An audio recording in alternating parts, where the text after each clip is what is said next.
Assalamu alaikum wa rahmatullahi wa barakat.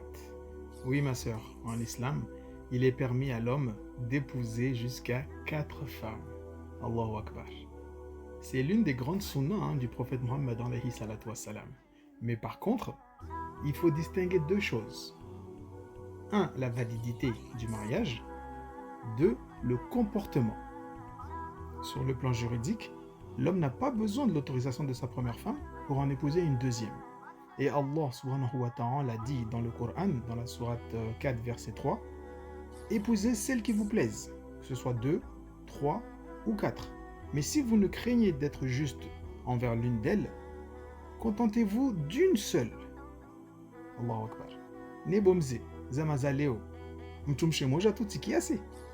Donc le mariage avec une seconde épouse peut être valide sans en informer la première épouse. Oui, c'est valide religieusement, mais par contre, dans le comportement, cela peut être un manque de sagesse et de considération envers sa première épouse.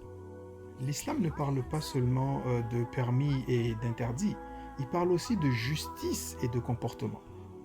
Allah subhanahu wa ta'ala dit dans la sourate An-Nisa, verset 19, « Comportez-vous convenablement envers elle. » Par conséquent, cacher une telle information aussi cruciale peut porter préjudice à la première épouse. Subhanallah.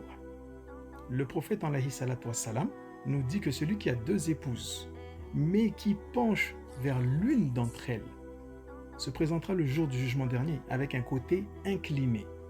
C'est-à-dire que si tu n'es pas équitable entre tes femmes, shahud et shahamaj, tu auras un châtiment sévère, akhi.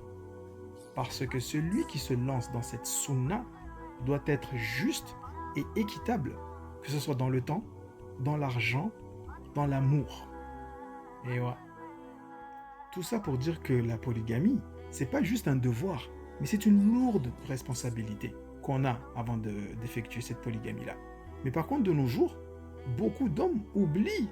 Ils pensent juste au fait que voilà, j'ai la possibilité d'avoir 1, 2, 3, 4 femmes. C'est trop bien. Mais ils oublient les devoirs qu'ils ont à travers la polygamie. Et justement, ce sont ces devoirs-là qui risquent d'emmener beaucoup d'hommes en enfer, subhanallah.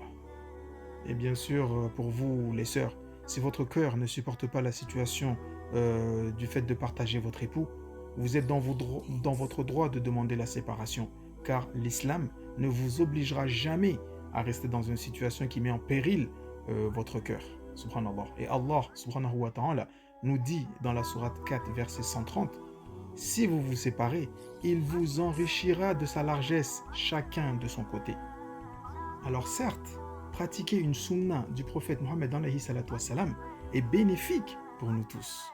Mais cette sunna-là, elle n'est pas à la portée de tout le monde, akhi. Ah non, elle n'est pas à la portée de tout le monde. Ça c'est sûr et certain. Wamkamwe, moja, bas. Qu'Allah nous guide dans le chemin de sa miséricorde.